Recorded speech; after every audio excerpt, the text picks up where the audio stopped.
Take steps to address Utag concerns, GFL appeals to government.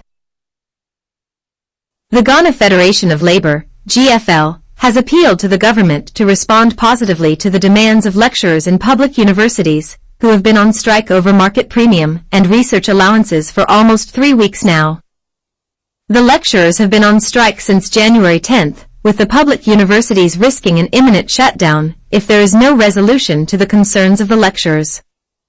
In that regard, the General Secretary of the GFL, Mr. Abraham Kumson, noted that the grievances over market premium and research allowances had persisted for a long time and needed to be addressed for the lecturers to return to lecture halls. Negative impact.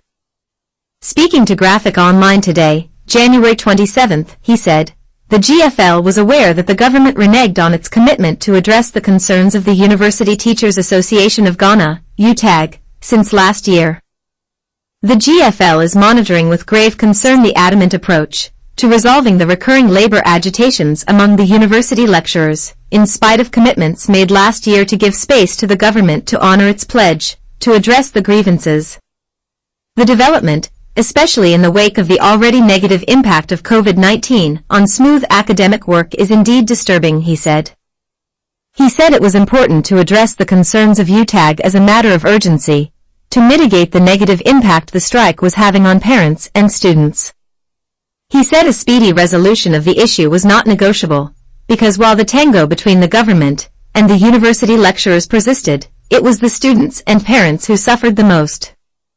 GFL is aware of the concerns of parents who have spent resources in these difficult times to rent accommodation facilities and pay for feeding and academic fees of their wards, who are now left to their fate on campuses, he said.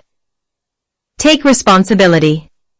The GFL General Secretary observed that the agitation by the lecturers appeared to have been aggravated by public pronouncements by officials of the National Labour Commission, NLC, thus courting the anger of the aggrieved lecturers. He called on the government and the NLC to take into cognizance the duty to negotiate in good faith under Section 97 of Act 651. We appeal to the government to comply with Section 97 of the Act to build trust and confidence in the process of negotiations, to curtail these incessant public sector strikes, which negatively affect the economy and the people, he added. Mr. Kumson said, strict compliance with Section 97 of the Labour Act 2003, Act 651 would help to address the strike by public sector workers. Background. Utag declared an indefinite strike effective Monday, January 10 this year. In a communiqué issued after its emergency meeting, the association said the strike was in response to the worsening conditions of service, corps of the university teacher, and the failure of the employer in addressing the plight of Utag members within the agreed timelines.